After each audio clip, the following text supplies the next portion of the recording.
This is the Community Preservation Committee meeting of Wednesday, February 19th, 2025.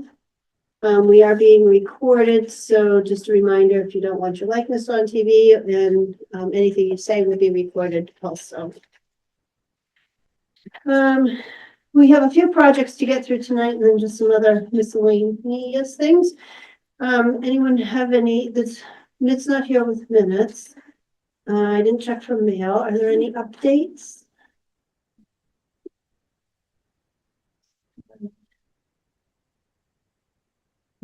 Got a couple of things. Oh, first of all, wanted to just acknowledge Amy Green, our retiring conservation agent at the end of the month. She's been so helpful to this committee over the years, getting, grants for projects and working with the open space, helping us through those hurdles. So I just want to say thank you to Amy for everything that she has done. And we look forward to working with Tim Pearson going forward. There was also one other thing I thought was interesting. I was looking at something on the coalition website. They're talking about the outdoor recreation category. And they were saying that the land, if you're doing a CPA project on a piece of land, it should be restricted for recreational use. There's Articles 97, which is a declaration of conservation or open space land that's not to be used by other purposes. But they were saying municipal land usually doesn't fall under that article. So they were saying if you're using CPA funds, I was thinking of the tennis project. It was on a municipal piece of property, which was not designated as open space. We really should have it restricted. So then there was a question, well, what if we use CPA funds for that? Of course, you know how gray CPA is. It says, if the improvements, like if in 15 years the tennis courts crumble and they decide to just get rid of them, I thought, well, geez, are we going to have to pay back? It just said that, your CPA dollars have been wasted. So it doesn't sound like there's any penalties for it. You should do this, but if you don't, oh, well. Typical, CPA legislature. So, but I thought it was interesting, something we should think about going forward when we have projects like that. I found out that there's this CPA rule that I didn't know about, that if you buy a piece of property with CPC money, you have to use it for affordable housing, and you cannot have any housing on it that is more than 100% of AMI, varying median income. So you can't do a mix of market and affordable units. So for like Durkee, right? and this is it for Durkee, right? So I didn't know that. I had assumed that the conditions of the donation were that it was affordable housing, which meant all of it, but the other members of my board said, no, to make it marketable, to make it feasible, we have to have half market rate units there. It turns out we can't. So Interesting. we're gonna have half at market rate and half at 80% or something like that. Or up, it's up to 100%. It's not 100% or over. So There's so many nuances to it, and they're not easily spelled out. Like you can't just go to something and look at all these things. So interesting. Somebody hasn't challenged it before, asked a question before. Well, that's it, and It's not in the available. right. And again, there doesn't seem to be a penalty for it. It's just, you get the finger of shame wagged at you, but I don't know. It's just, like you say, going forward, something that we should at least kind of think about. I have public input next, but we can do that as we go along unless there's something different other than the agenda items. Conservation Commission. Conservation Commission. Projects to do here. Yes, so for tonight, I do have an eligibility request and funding application in hand for the Long Lake Frog Pond Invasive Plant Control Project. I did bring a couple of hard copies if anybody would like to take a look at them. I did send came out electronically last week, I think. Yeah. So essentially, the Conservation Commission is looking for $30,000 to fund an invasive plant control effort at the Frog Pond. Are you guys familiar with the Frog Pond site at Long Lake? So if you go down Beach or Lake Drive, off Goldsmith, at the very end of the road, you've got Lakeshore Drive that runs along the side of the lake. There's a little 1.3 acre frog pond detention basin that's been there for about 25 years, I'd say. So anyway, it's needed quite a bit of work for a number of years now. And over the next couple of years, we're hoping to address, actually, hopefully this summer, we're hoping to have the highway department dredge the frog pond basins. And with that effort, we're hoping to do some invasive plant control and potentially improve the walking path on site, which is in really rough shape and it's a hazard for anybody walking through. But for tonight's purposes, this is kind of one of the segments of the overall project's invasive plant control portion. So essentially what we're looking to do is to fund a multi-phase effort to essentially tackle that side of the overall project. So the way that it would work would be for phase one, this upcoming summer, if approved by the committee tonight and at town meeting, and of course going through permitting with Concom, we would do a site assessment, a site assessment of the Frog Pond area, basically taking inventory of any invasive plants on site, and then from there, coming up with an invasive management plan to tackle or to basically guide future efforts for removal. And then with that first phase, we would have an initial cutting and dabbing potentially or mechanical removal of the invasive plants on site. And again, that would all have to go through Concom through either a notice of intent or a request for determination of applicability. On site, Rob can certainly attest, and Tess can as well, that we have a number of really bad plants, bittersweet, Japanese knotweed, burning bush, lusty buckthorn, some really evil plants are out there around the Frog Pond. And so we're hoping to really address all of the land surrounding the two basins that make up the Frog Pond site within the 1.3 acres. And then phase two, of course, would include more kind of follow-up mechanical and perhaps cut and dab with the plants on site. And then this would actually fund 2 more phases of follow-up treatments as well.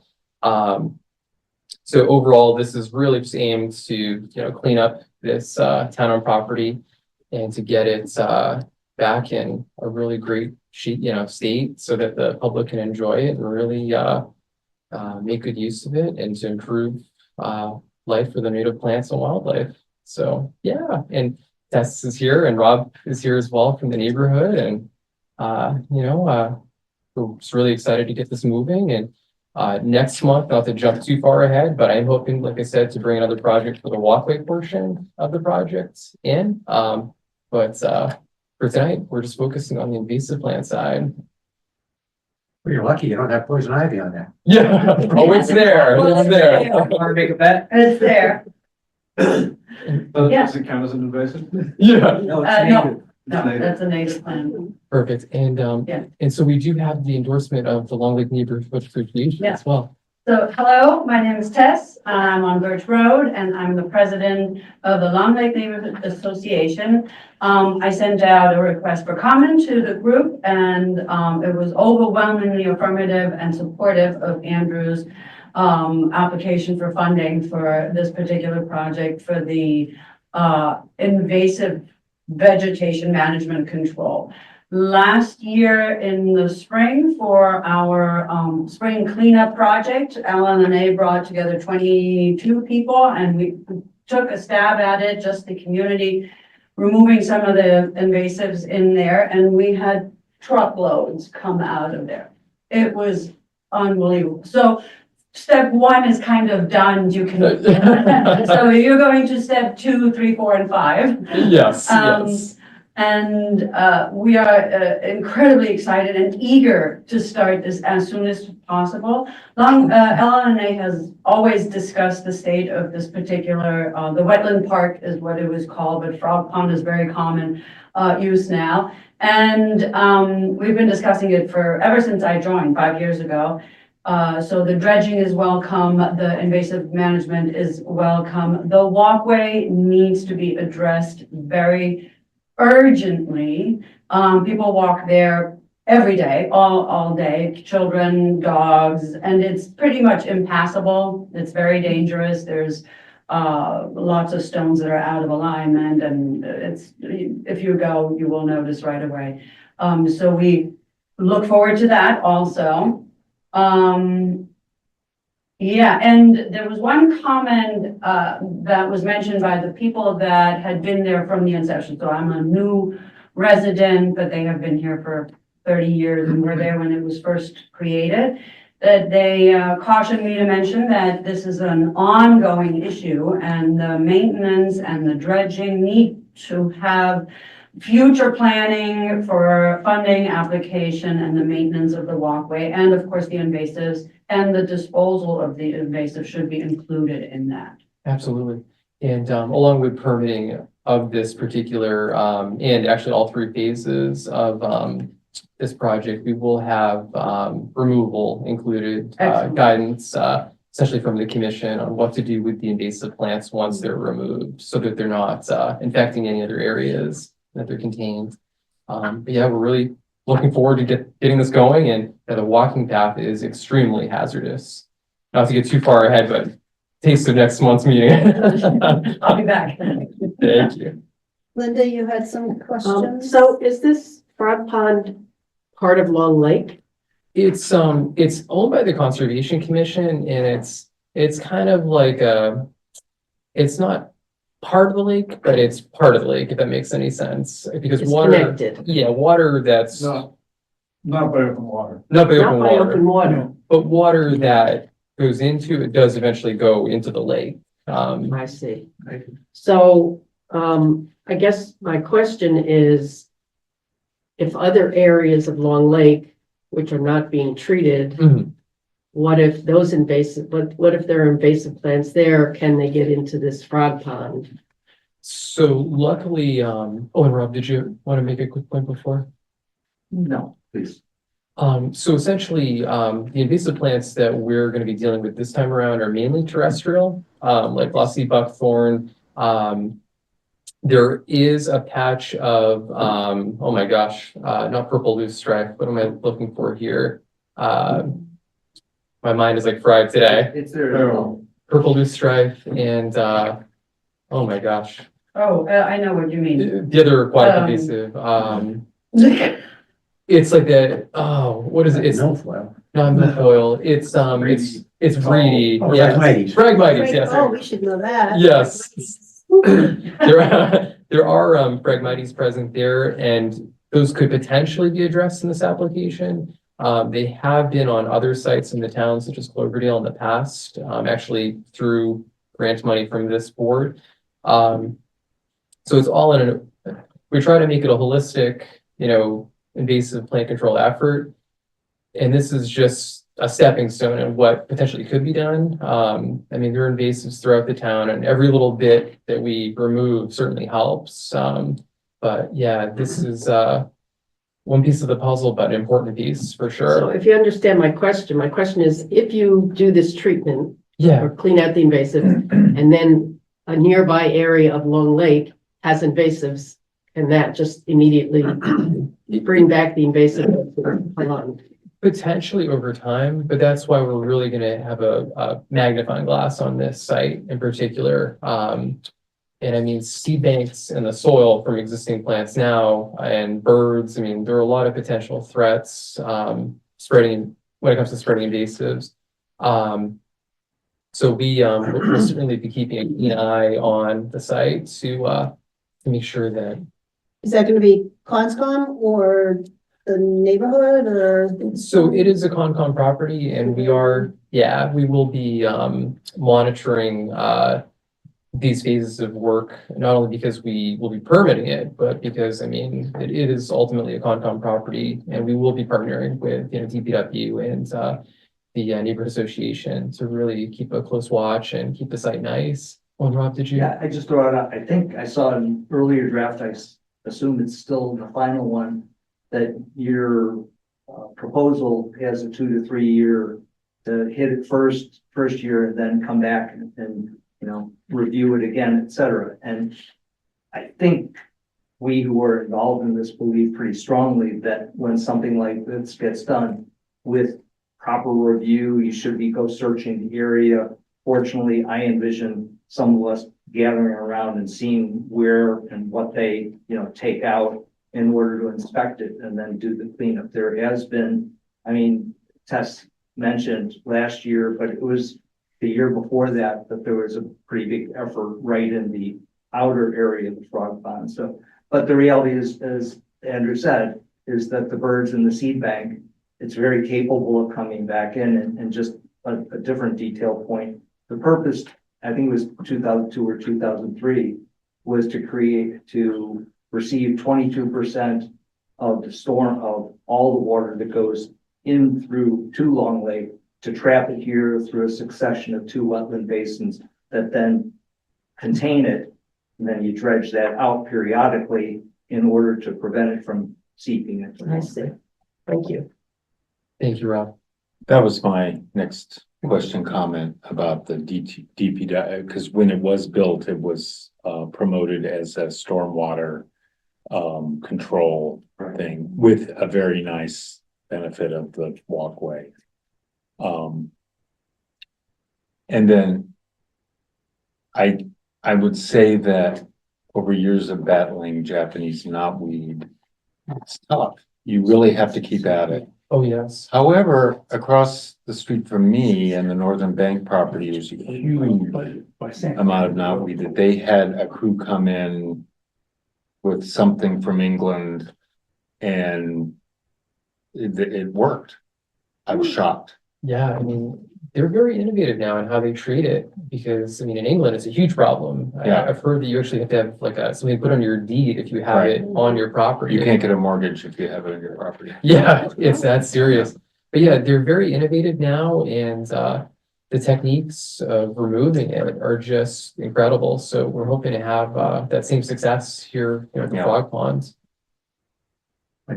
As you're aware, after this initial repair, the maintenance can't come from here. Yeah, So- I had a question on that too. So essentially, you mean the follow-up treatments? No, do these projects, but then after that, maintenance is not, we can't support maintenance from here. So this wouldn't necessarily be maintenance, just as this initial or these. No, I'm not saying this, Oh, but yeah, after this initial project is done, absolutely. maintenance cannot come from here. Oh, no, absolutely. And that's why when we're looking to basically replace the walkway, that'll be replacing it, and then maintenance will have to come through the town. Well, even like the ongoing, there will need to be ongoing dredging if we don't want to get back to the same place we are. Oh, yes, That absolutely. also is probably maintenance. Yeah. So Yeah. that, we wouldn't be able to fund through CPA anyway, and Rob can probably point out, Yeah, so I spoke with Steve Youngley about the tie-in bond, was approved for a 93,000 and change contract several months ago by select board. And I asked DPW Director Youngley and heard definitely that the whole aspect of the basins, the water valves, all of that sort of thing is going to be corrected, if you will, maintained. And then in addition, part of the 93,000 contract is to provide for recommendations with ongoing frequency and what needs to be done, et cetera. So the things are in place to set up, not to say that they won't need funding at some point to revisit those, but at least they have awareness now, something that it seems like when it was created in 2002 or 2003, it was somewhat of a celebration of the event and its creation, but not aspects. And hopefully the plan that will come out of the tie and bond contract will allow for some real awareness and not let it slip away as it did over the last couple of decades. And the follow-up treatments, are those, how do we say those are not maintenance? So related? yeah, it's all technically preserving open space by removing these invasive plants, just as the initial treatments would be, or the initial control measures. So as you're going through it, I mean, these invasive plants are a real threat to our open space here in town. And we have in the past used them to remove plants. So it's one of those things where it's never really maintenance, but always an ongoing battle, if that makes any sense. I would say in this case, it's more of this is a Three-step process. multi-stage. Multi-year. I like that. Phase. Yes. Because it takes a number of years to eradicate. Mhm. Yeah, invasive plants. Exactly. A 3-dose vaccine or, you know. No. So it's. And it's part of the long theoretically, project. if they're never completely eliminated, Right. then it's a continuation of the effort. I mean, it's such a huge problem in town. And I drive by and I see properties with giant, things on them. So, I mean, if anything, it might be sort of an educational thing. And maybe there should be an effort to, have a little get together. And I mean, you've probably already done that with your neighborhood things, but if the town wide would understand the nature of these threats, it would be good. Yeah, and we're lucky in that, in the last couple of years, we've had Tim Pearson and Amy Green out training actually a number of Right, people for I've the seen new that, yeah. warriors.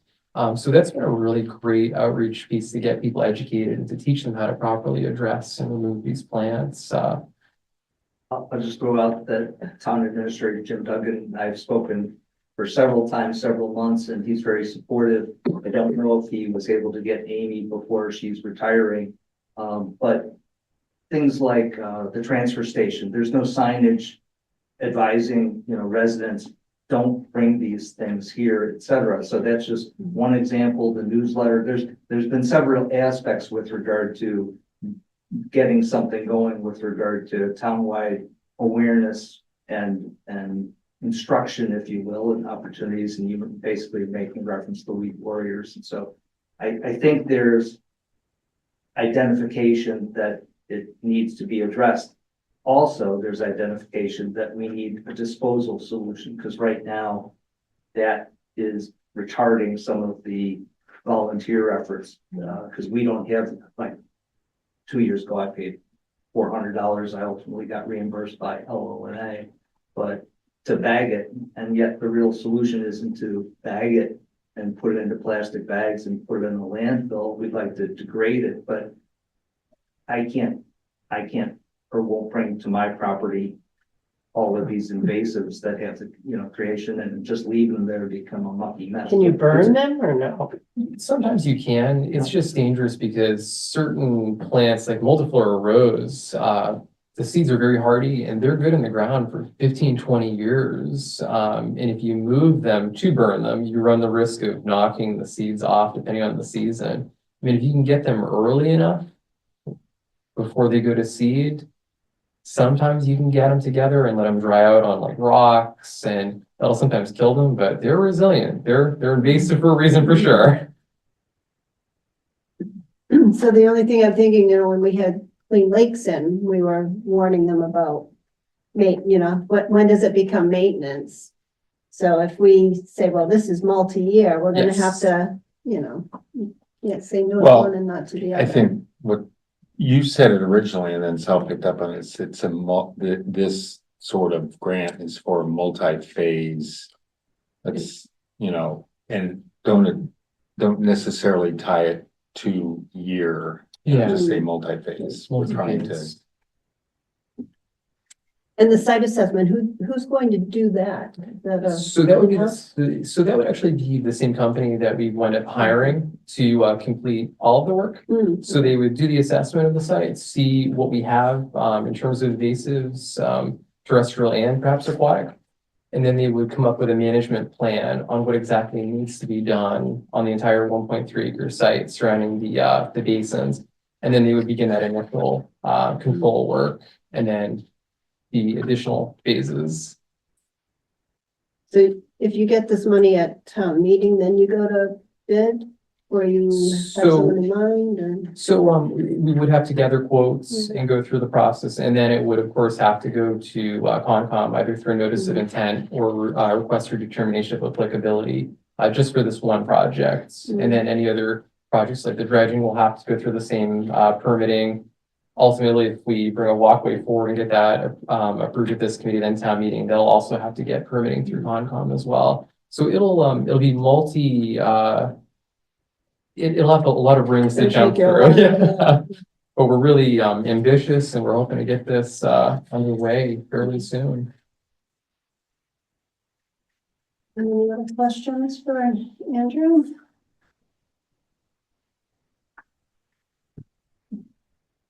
I'll make a motion that to approve. The. It's $30,000 for.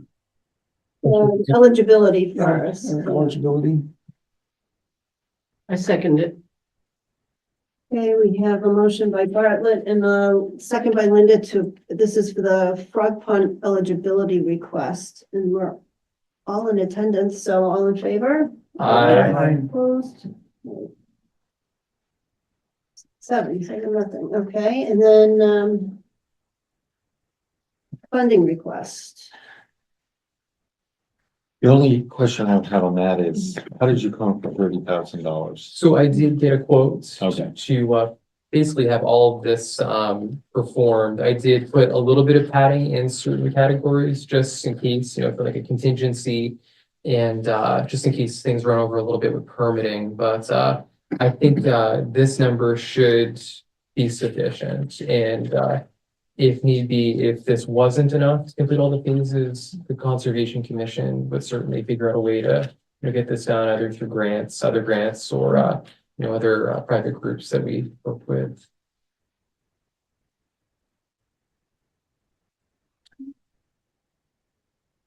I move we approve the application for funding for the Long Lake Frog Pond invasive plant control in the amount of $30,000. I second it. We have a motion by Jeff, a second by Bartlett for the funding application. All in favor, please say aye. Aye. Opposed?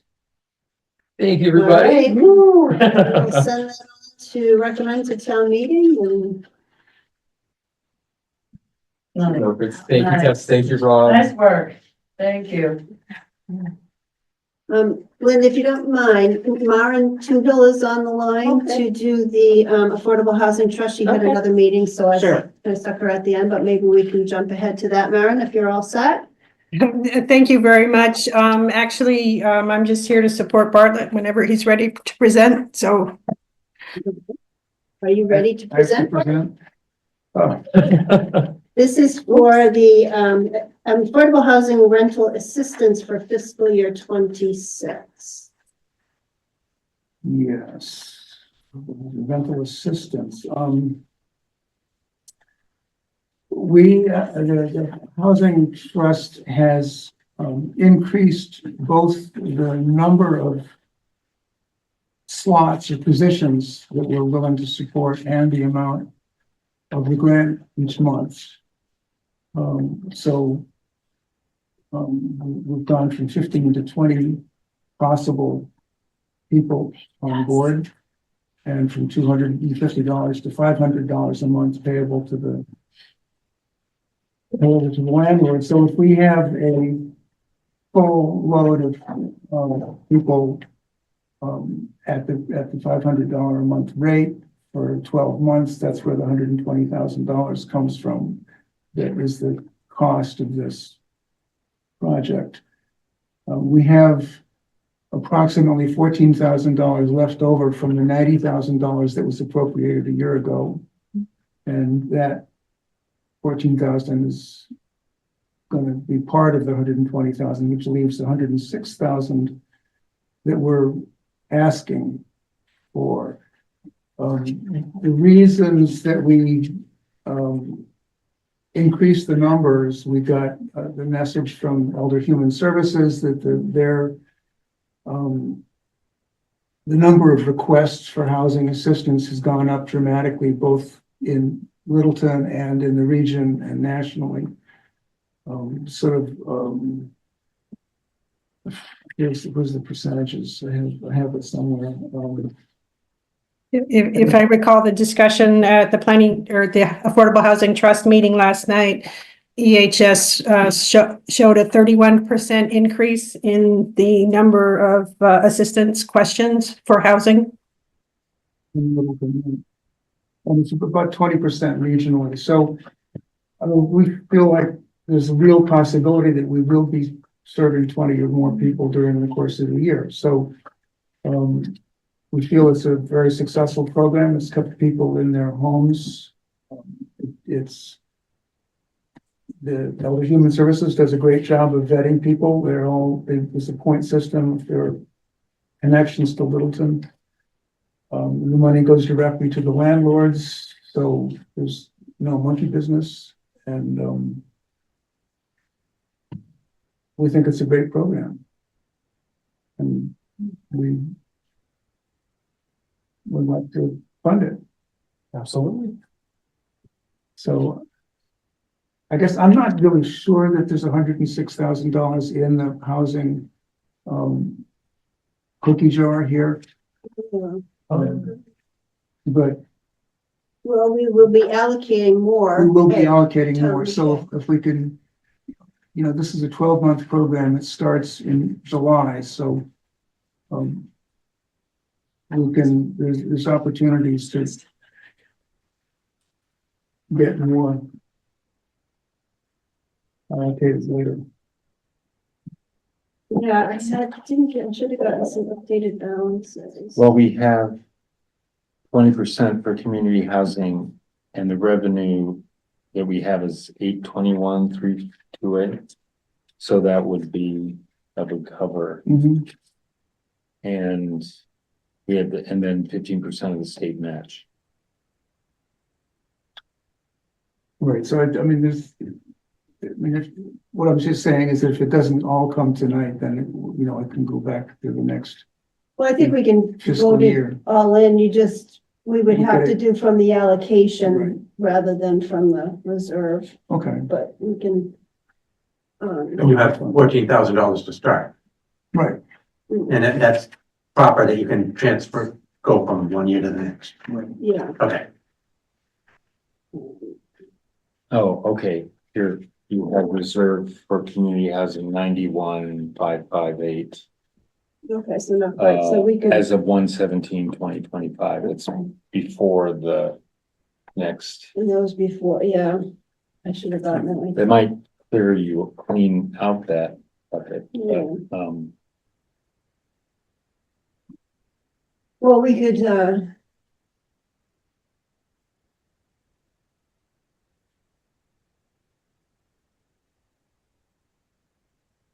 That's if that's the balance net or now-ish, then we are adding more for the next fiscal year, so. right, you know, we You're have talking about a both, program that runs. for both the next fiscal year. surcharge and the state match. Right, Right.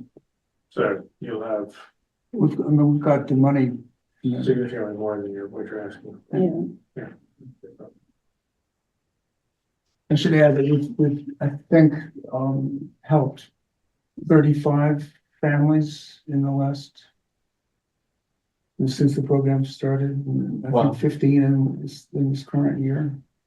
So what is the duration of the help? Is it indefinite or? It started off, as being for a year with 2 renewals possible, so a maximum of 3 years, but we've run into a couple of situations where the recipient is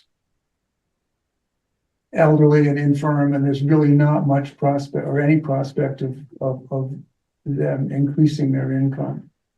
So we've kind of let those few examples continue beyond the 3 years. There's been a lot of debate about it, but couldn't see, supporting somebody in a minimal way for 3 years and then cutting them off. When there's, they're older than, more feeble than I am, so. Bartlett.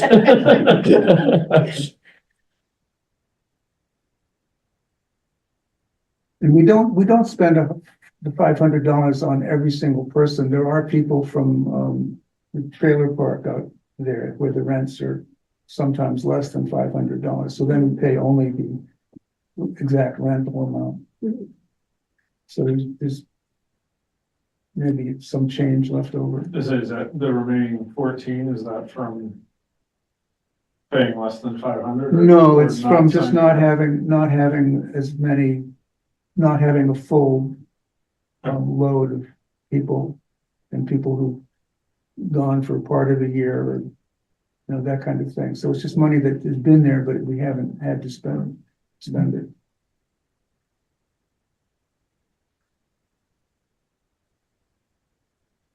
Any other questions? Maren, do you have anything to add?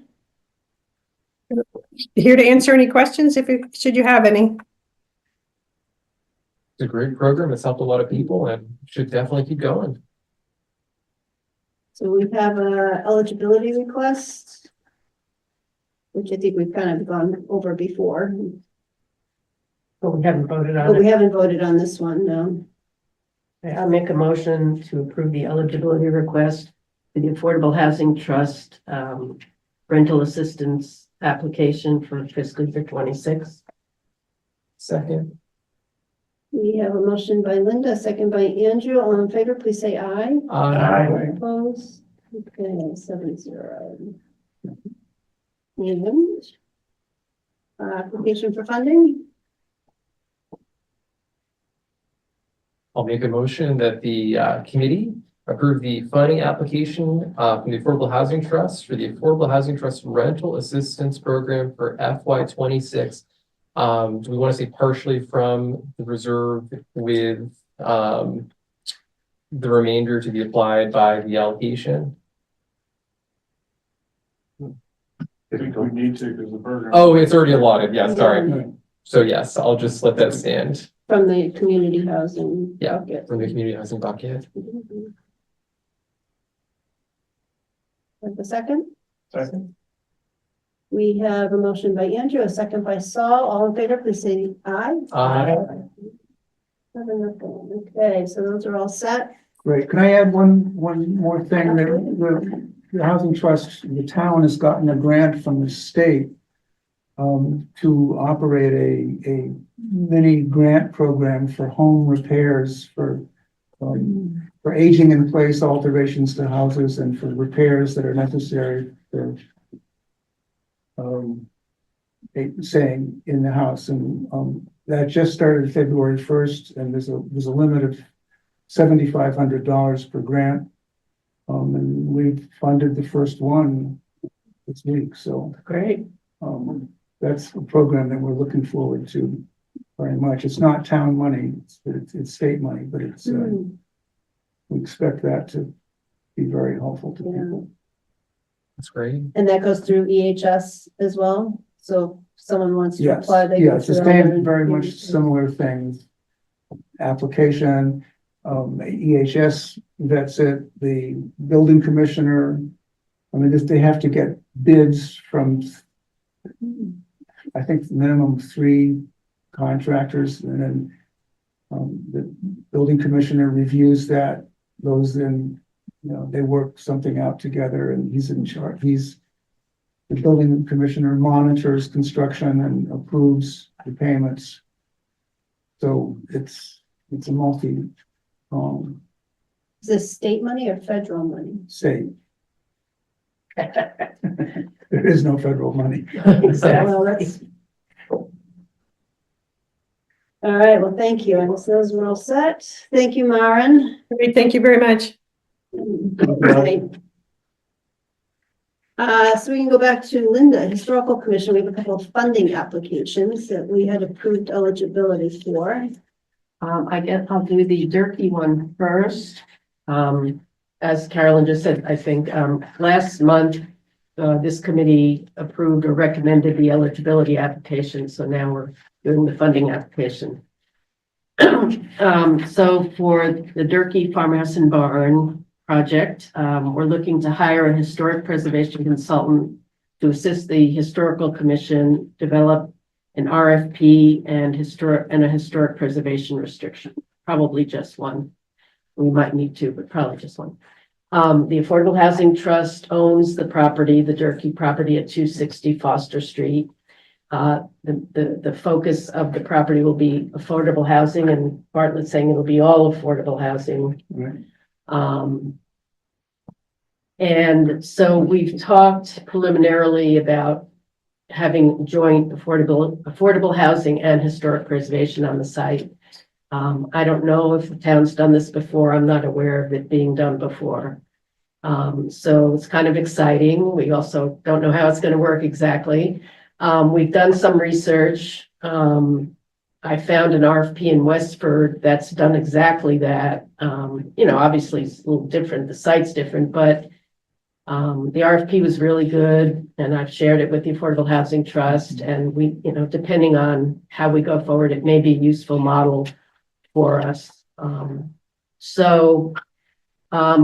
asking for $6,481 to hire a preservation consultant.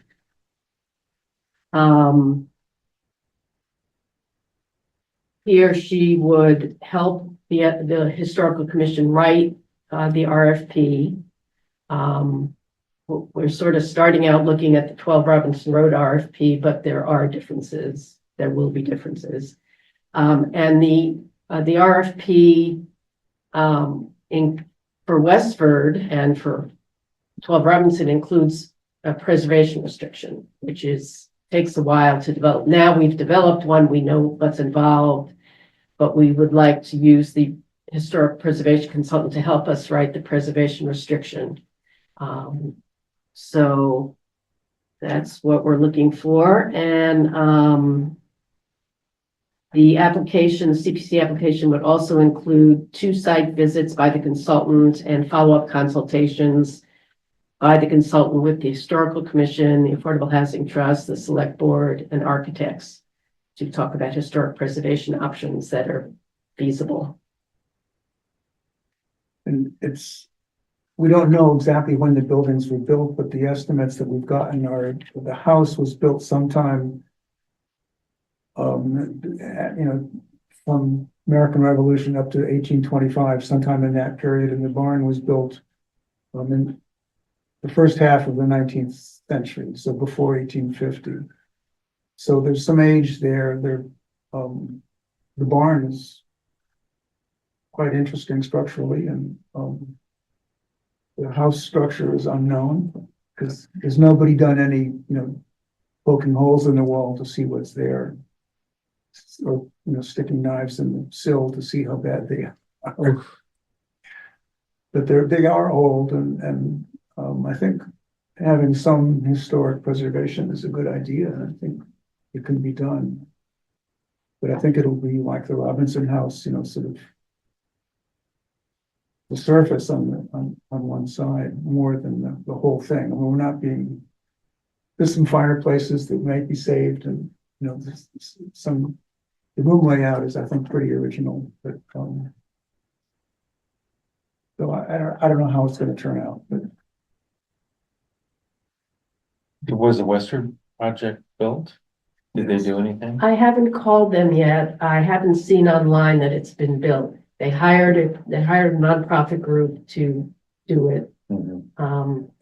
But I haven't seen any evidence online that it has been done. I do plan to call them and find out what the status is. Do you know where the house with the food bank in it? Yeah, Yeah, I drove by there, and they were several months ago, and they were. There were carpenters all over the place. Well, whereabouts is this? it's called the Town Farm, 35 Town Farm Road, maybe. Oh, It's okay. not- I think that might be right. I have to look it up. I think it's the old Park and Rec building, right? Where Is they it a park big all brick the. building? I don't Remember, think so. you don't think so? Or I you- don't think it's. No, it wouldn't be if it's old. I mean, Is it over where they park all the school buses? Maybe I'm thinking of a different road. Yeah, I don't think so. No, I might have driven by the wrong one, different one. Town Farm Road. Um,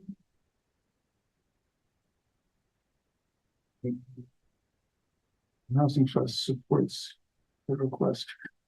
That was my follow-up question, and the historical commission is working closely with Affordable Housing Trust. Absolutely. Yeah, We know that we'll have to be flexible. The, you know, the priorities, affordable housing, we'll work with them, we'll, you know. What is the former Park and Rec building mm, at the end of town What? farm? It says 35 Town Farm Road. I don't Yeah. know what was there before. Yeah, it's a great bit, yeah, the Town Farm. Even when they park all of the school buses at the end of town farm, All right. Any other questions, Belinda? I think on the railroad tracks and, yeah, and the fire station. The number you gave Okay, was very alright. specific. Is that the exact quote amount or? For what we're requesting. Yeah. Yeah, the reason we have these exact amounts is because the consultant that we might use, that we've used in the past, she lives in Rhode Island. And so she charges for travel, for mileage. So that's why it gets so specific. That is her quote. So we have, at the last meeting, we approved the eligibility for both of these or just Correct, one? Okay, both. so now we're just doing funding. Correct. I would only just suggest in the future, based on other projects that always seem to come back slightly short of money, or people go digging for money in other places, just add a Round up. 10% contingency or put some padding on it, yeah. just put a in case. little padding on it. I mean, we could do that now if we really want to, but I think It's a good idea. it makes sense and is normal practice for any kind of project, with a little contingency. That's true, because it's easy enough to pay back. Yeah, right. If you don't use it, Yeah. we take it back, but at least then you don't have to come begging for pennies Mm, or go digging in some other pocket. Do you want to propose a round I don't number? remember what the. Well, there one was 68, one was 68.23, one was 64 Yeah, something. This one is Do 64.80. we want to just say 7,500 or? Yeah. Are we allowed to do that? Yeah. Yeah, Okay, okay. voted it through. Yeah. Fine with me. Well, she may change her rates by the time. Yeah, right. By the time we're ready to move forward. Do you want to make a motion? I'll make the motion that the committee approve the funding application for the historic preservation consultant to write an RFP for the rehabilitation and preservation restriction, the Jerky Farmhouse at 260 Foster Street And barn. and barn to be taken out of the historic reserve That's $7,500. at $7,500, sorry. Second? Sorry. Motion by Andrew, second by Saul. All in favor, please say aye. Opposed? All right, that one's done. So the second funding application tonight from the Historical Commission is for the God Hill Orchard. I just want to point out that the agenda title is a little bit different than the actual title on the application. So it's a little different. So I'm going to read the title from the application. The God Hill Orchard Historic Preservation Consultant to survey 2 barns for MHC macros inclusion and develop 3 historic preservation restrictions for the main house and 2 barns. So basically, I'll be brief on the background. You all know probably at least as much as me on what's going on. A lease is in the process of being prepared by the town of Littleton for the APR lands at the Orchard, Agriculture Preservation Restriction lands. None of the buildings at the Orchard are part of the APR. So they're totally separate. They are not protected by APR. There is no protection for the buildings right now. My understanding is the person who may lease it is interested in possibly leasing the 2 barns and possibly the cottage, but I don't know for sure. In any case, that still doesn't protect the buildings from being demolished, from being altered significantly. So, in my mind and in the Historical Commission's mind, regardless of what happens at the Orchard, whether it leased, sold down the road, whatever, we would like the building, or at least some of the buildings to be protected. We don't necessarily have to protect the little shed and maybe not the cottage. We're interested in the main house and the 2 big barns pretty much. We've gone ahead on our own and initiated sort of not protection, but a steps toward protection for the main house with our own Historical Commission budget. Our consultant and I have done a survey of the main house.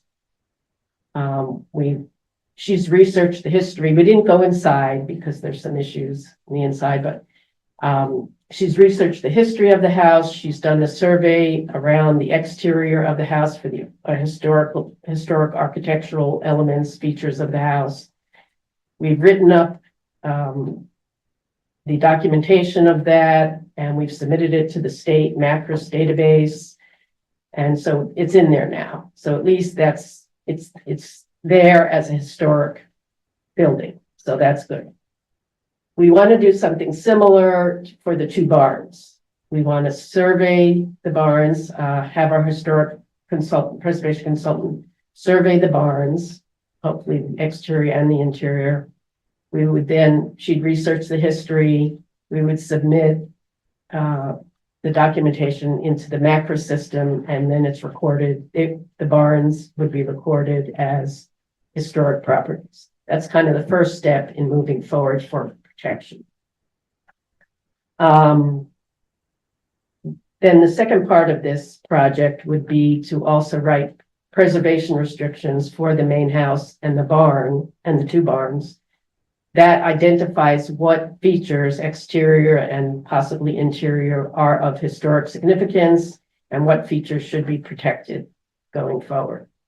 So that's what this application is for, and it's for $6,823. Maybe we'll Well, round you it should up. do the same thing. Yeah, Yeah. say both 75. 7,500.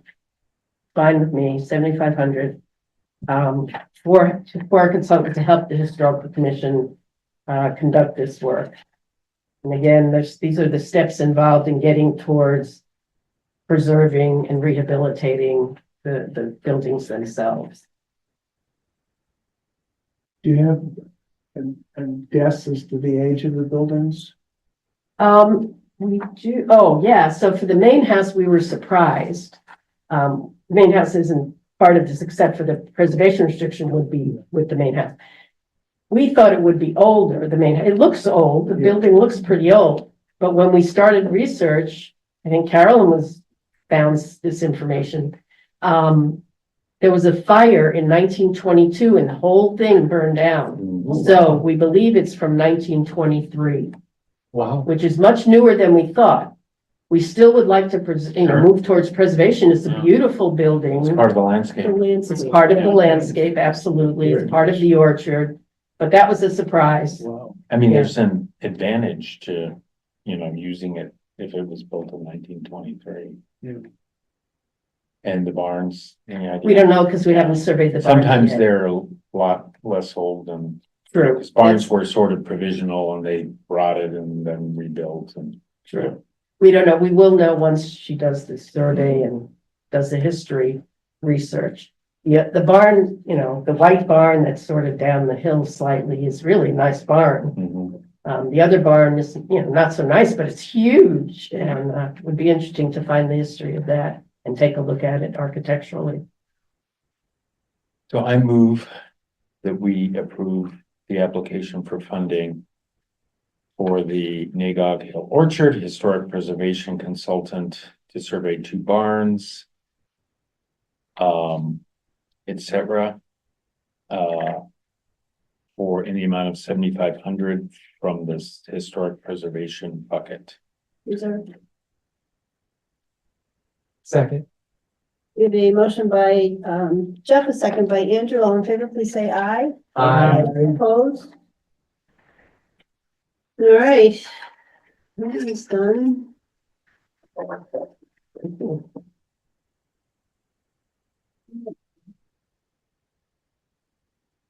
I'm gonna go in the blue folder.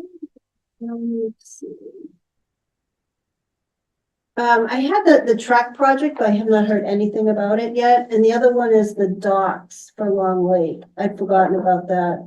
I haven't spoken to Alicia, so we'll have to do those, I guess, in March if those are still Yeah, forthcoming. I will check with her. I'll send her. I kind of blanked on that till tonight. But yes, based on the budget meeting, I would expect that to be. Yeah, that's kind of what I heard.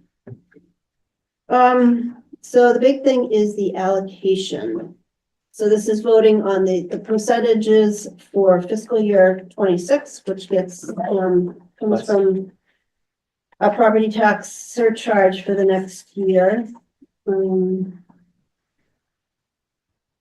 Last year, we did 40% open space, 18 historic, 20 community housing, 21 recreation, and 1% administration.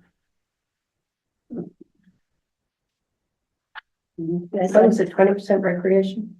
20% housing and 21 for recreation. What did we use the 1% administration for?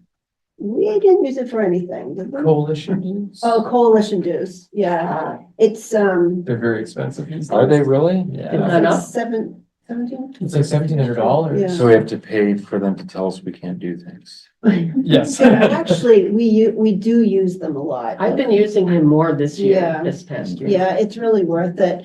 And then what happens is the administration fees that aren't used go into, every year get dumped into the undesignated fund.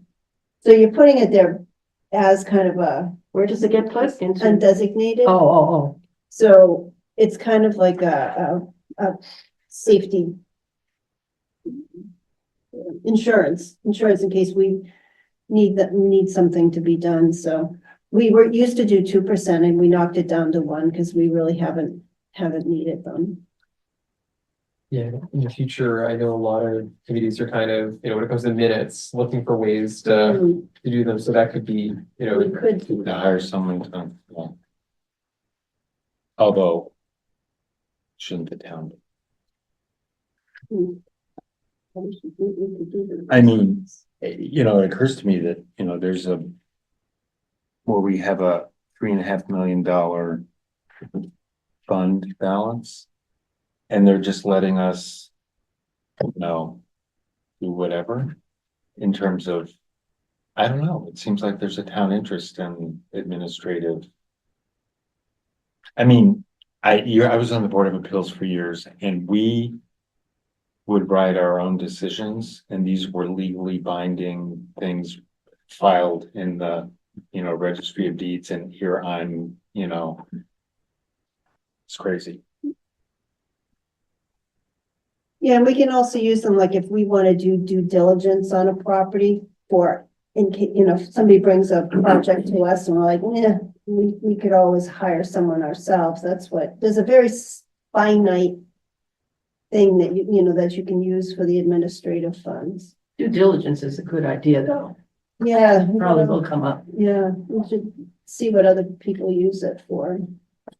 But, I mean, it's just a little bit, but. So anybody here want to speak up for your team? I think that the numbers last year were amazing. I'm just gonna say it right now. Just the open space. Well, I just question whether we should, well, we load up undesignated from the state match. Yeah, But otherwise, we have no bucket for that in the regular surcharge, but we do have a pretty substantial balance in that. mhm. And that makes me feel good because it means that you can, approve a project based on several buckets if you need to. So, anyway, And money gets put in that, any little fees that come in through the surcharge, like back taxes. It looks like they put that into the undesignated. There was some fun, I can't remember. There was something else that gets put in there. We Oh, found out last year. yeah, That was on the tip of my tongue. I've lost it. So that gets funded by other things other than what we vote to put in.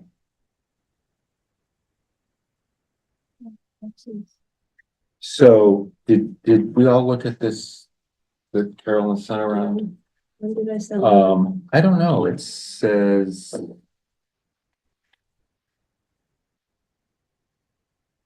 Is that the fund balance? it's for 225 as of 1/17/2025. Oh, yeah. So we have roughly 400,000 for open space, 785,000 for historic resource, 92,000 for community housing, 680,000 for recreation, and then the undesignated is over 1.5 million, Oh, for a total of 3.5 million. it's a pretty good amount for undesignated. Wow. And the one thing I forgot to ask about is the debt service. Focusing on it. Yeah. Yeah. Wow. right. But the debt service is fairly low because every year it goes down. Maybe it's like 27. I didn't even add any for the No, Webster land. no, because we bought that outright, so. That's- So I guess the question would be Tennis court. for the people here who represent these buckets, Yeah. like Saul. 678,000 for recreation. Is that enough? Is that post all of this year's projects or is I that? don't know. Let's see. Well, because I guess we're not funding the track. Correct, it has its No. own funding. Because it was what did we Well, end it's up good. paying for the tennis courts or? 7 something. Yeah, so that's the only thing we'd have debt service for. Did we end up? I don't remember. No, I think Do we pay for that? we did, yeah. Oh, did we? Yeah. What was We did, the, actually. Believed, was that because we had to rescind and we, something like that, yeah. no, And it was close enough to. Right, because we had approved it at an earlier phase. Right. But then there was a transfer from the light and water and, Yeah, and it's not right, the town, like, Yeah. always, not, I think, that way decided. I mean, that went into the. Yeah, I mean, yeah, there have been and are some large recreation projects. I believe that the ramp improvements at Spectacle mhm. will also be coming out of recreation. Which we haven't. Well, they're not approved by town meeting. Yeah. That was, So there are, There are quite a few, that was 30,000. and next month, when I do come back with that walkway, that's technically a recreational project, but I will be kind of seeking undesignated to not dip into that, so I mean, you know, I can make an argument that we could replenish that a bit, but, I also think if we have if we keep the allocations similar to where they are, we have a large undesignated fund if we have projects come in, and I'll comfortable with that. that works. Let's see it. And then, Yeah, I'm okay with the 18%. We have a fair amount in our bucket. It's more than we usually have, 785,000. That's good. You know, in the past, we haven't used it for huge amounts. However, going forward, we may be using a chunk of that 785 for the Durkee rehabilitation possibly, and possibly for rehabilitation of the main house at the orchard in the interior. So those are both pretty big ticket items, and we may be using a lot of our bucket. So I certainly wouldn't want to reduce it beyond 18 at this point. Mhm. And Bartlett, what do you feel about the housing? And then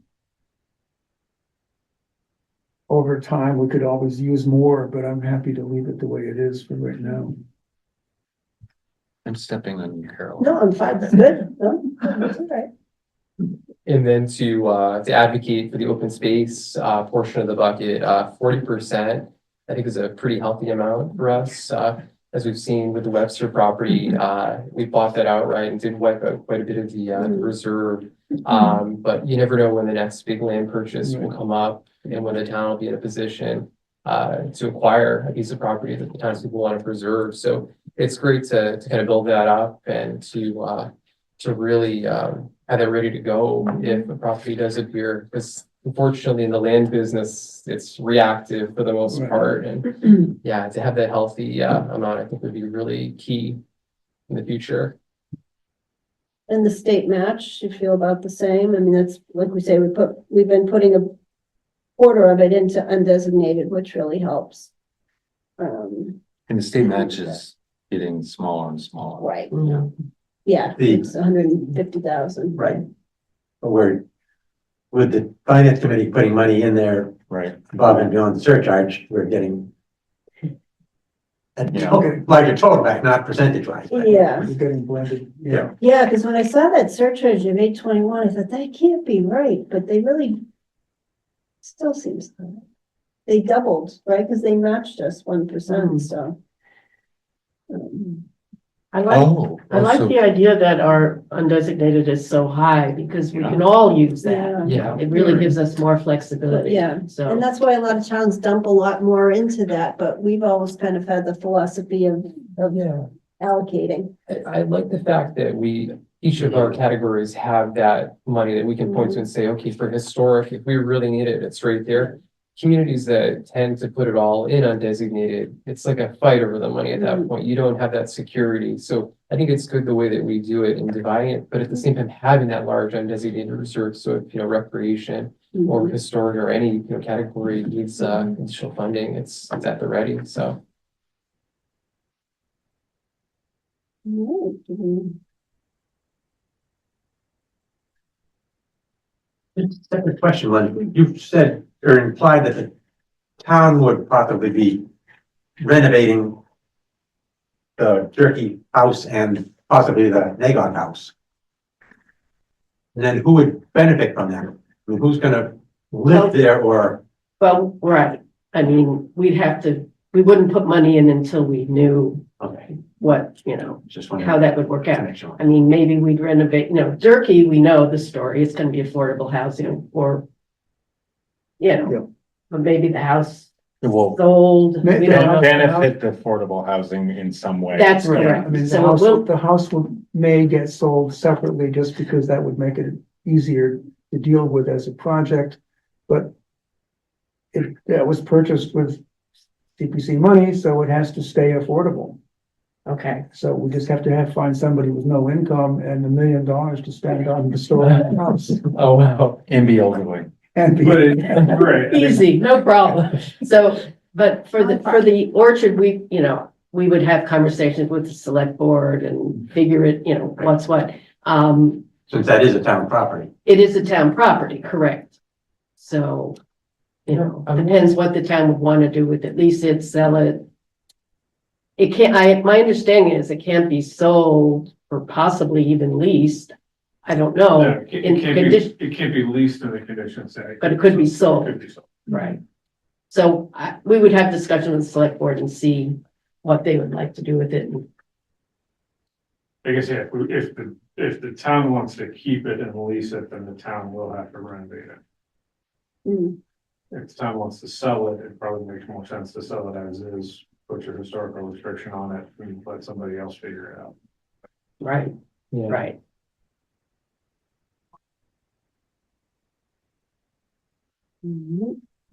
So I'll make a motion that, the committee allocate for FY 26 the following allocations, out of the 1% property surcharge, 40% for open space, 18% for historic, 20% for housing, 21% for recreation, and 1% for administrative. I'll second that. We have a motion by Andrew, a second by Bartlett. All in favor, please say aye. Opposed? Abstained? Okay. Great, thank you. That's easy. You wanna do we need a motion for the state? Oh, yeah, yeah. And That's right. blended funds. And blend, yeah, the blended fund, well, let's do the state match first, and then we'll talk about. So this blended. 848 includes the blended funds, right? Yes, So it's basically yeah, that's really 2%. not, oh, in fact, it should say surcharge and blended Blended funds, funds, but right. I didn't, I Okay. gotta. I need to, So amended. Add that to the previous motion. no, I don't think. Oh, no, that No, would be yeah, separate. that'll be yeah. set, yeah, because we have to vote on specific blended funds, but I lost the spacing in my report there. So state match, I move that we allocate the state match,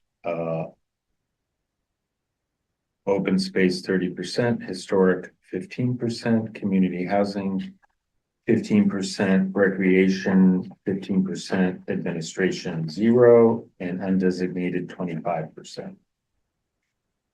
and this is state match on FY 25 Yes. revenue. Okay, second, we have a motion by Jeff, a second by Solomon, all in favor, please say aye. Opposed? Okay, great. Blended funds.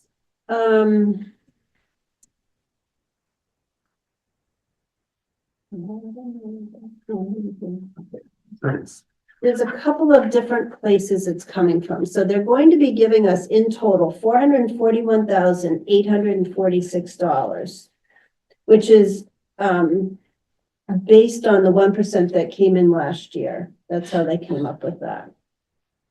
So it's 40,000. So I guess we're gonna get the track fund stuff this year. So $40,000 will be coming from the school department for the track. So that will be open, that'll be recreation. 120,000 will be coming from the school department from their own budget for a track renovation. So that will also have to go to recreation. Then 281,846 is coming from the town, and I meant to ask if we didn't get an answer on whether they are earmarking that, or if we just want to put it into undesignated, or if we want to wait. I should have, I didn't, I apologize, I didn't ask again. So how could we do a motion with percentages? We don't, this would We'd be have to do specific specific dollars. amounts. Okay. Yeah, Yeah, maybe we should wait then, because what if they wanted it to go to, I know it. Well, can we just put it in undesignated? And then if it's designated later, we can designate it? Yeah, I mean, it could sit in undesignated with a caveat with it, yes. Well, you could say to be placed in undesignated with these provisos, I forget what you said, but Well, we could, I mean. Unless earmarked. The ones that are earmarked. We allocate now, no, what's not earmarked, we just go to undesignated. Yeah, and maybe there is nothing that they have in mind for it, because they didn't mention it, and like I said, I did ask, and they kind of skipped over that question. So maybe it's just ours to, I think it's ours. Yay. well, why would we do that? Bartlett's, I know, Bartlett's already. He's got his foot in two buckets now, and have to fight with them twice as hard. Do we want to do that then? Just vote it into undesignated? That sounds good. So it would be 160,000, from the school. Well, I guess we should do this on each. I'll hand this to someone who wants to read it I don't think you need to say from the school board. You just say, from the town. how does that work? Isn't it all town money or? So technically, Different. I mean, that's money with strings on it though, Yeah. from the school Okay. department for the track specifically. Actually, the other money is coming from out, the 40 is coming from outside, so. Yeah. That's the club. He calls it a transfer from the FY 26 budget. Okay. We should probably just say it just like this. Yeah, From the club to the school to the. I say actually, this maybe just coming from the school, is that right? Yeah, the Yes. school department is holding that they got from Right. the gift fund. Yeah, so the money's been passed around a lot. But I can hand this to someone who wants to make a motion, Andrew. Sure. So let's see here, This here. so I'll make a motion that the committee, accepts, the available blended funds, with $40,000, being transferred from the school department to be placed in the recreation category for the track. Another $120,000 to be transferred from the school department again, for the track. $281,000 being transferred in, through the FY 26 budget to be placed in undesignated. And let's see, and I think that's it, yeah, perfect. I second it. We have a motion by Andrew, a second by Linda. All in favor, please say aye. Aye. Opposed? Okay, great. I'll let them know. We like that. All right, so there's our budget for the next year. Anything else? Interesting. The next meeting, I will not be able to be here. Andrew is going to sit in What's the date on that? March 19th. March 19th already, oh I my know, gosh. March will be all over. But March 19th, we will be in this room if all is okay, and hopefully Park and Rec will be here, and the other one, Concom will have hopefully the, walkway for the frog pond. yes. And maybe the track people, but I'm not sure that that's if they're rushing that through, but I'll talk to Mark Rombacher about that. He's the one that approached us, so. All right, so March 19th is our next meeting.